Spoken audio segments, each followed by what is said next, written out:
So continuing on what we were doing before, we actually had these audio PowerPoints, and this could be any web-based resource. In this case, there were PowerPoints that were annotated with voice and then uploaded to a faculty website, and so I've just linked to them.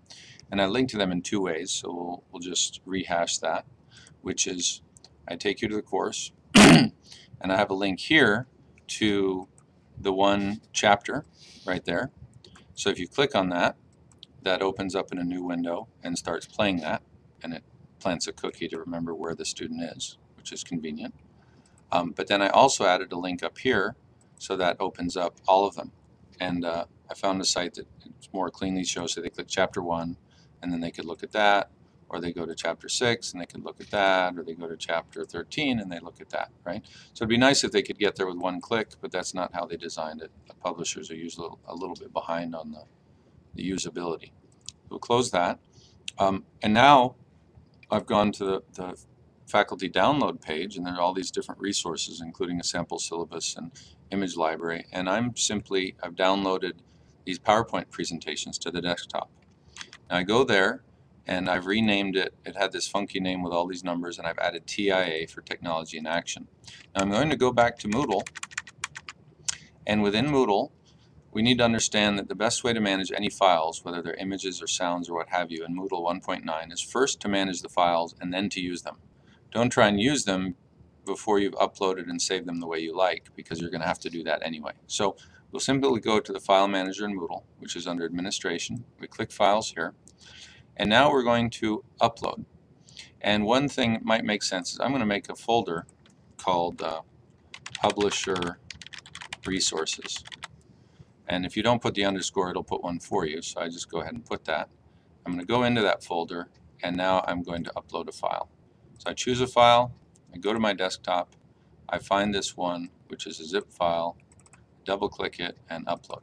Now we're on a pretty good connection. It's a Friday night here in Charlotte, and I would be surprised if uploading these 18 megs takes very long.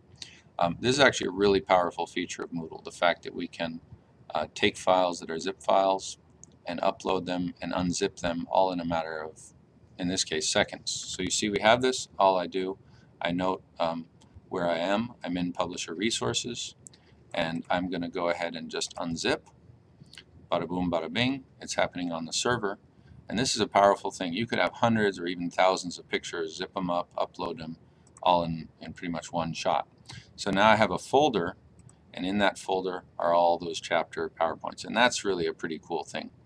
However, I don't really like that folder name. I might forget it, so I'm going to rename this folder, and we'll call that Chapter PowerPoints, Chapter PPTS, rename it.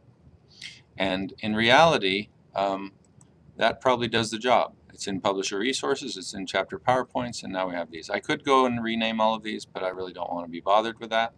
I can test one, I click it, and what it does is it wants to download. Now, because it's a PowerPoint file, if you were viewing this in Internet Explorer, Internet Explorer probably has a plugin that allows it to read Office files.